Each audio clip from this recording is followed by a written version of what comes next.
Hello, my dear friends. Welcome back. Guys, today we are going to have a lot of fun. We are going to talk about the importance of restraining female nature.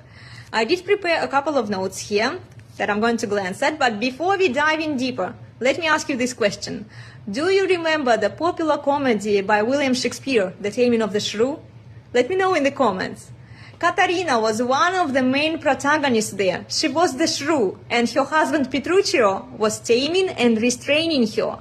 And through various tactics, he was finally able to beat that toxic attitude out of her. On the contrary, her sister Bianca initially appeared to be more feminine and more compliant, and therefore more attractive to multiple suitors, up until the moment she, through deception, chose to marry Lucentio. And then, suddenly, she became more outspoken, very disobedient, and she was constantly challenging her husband's authority. Doesn't it remind you of what we see today in our society, especially with the tradcons and tradwives? Maybe a little bit? Let me know in the comments. Look, guys, Lucentio couldn't restrain his wife. But so many men today can't restrain their women. Nothing has changed since the dawn of time, guys. And guess what? I have bad news for you.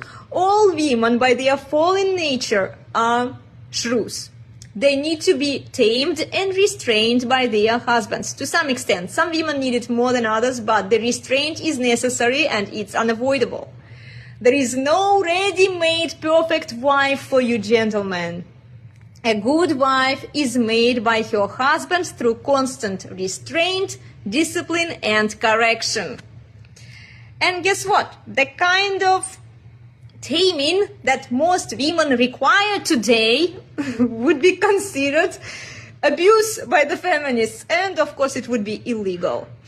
So, gentlemen, if you can't tame and restrain your woman, you shouldn't commit to this woman for the long-term relationship, because these toxic intersexual dynamics and the inverted gods hierarchy, where she is presiding, where she is in charge above you and you are under her, you are her slave, picking up the peanuts out of your poop just to see where that poop came from, it leads to chaos and disaster. She will totally disrespect you. She will use you as a walking ATM, as her slave, so that she can get away with her toxic, entitled, delusional, combative attitude and behavior.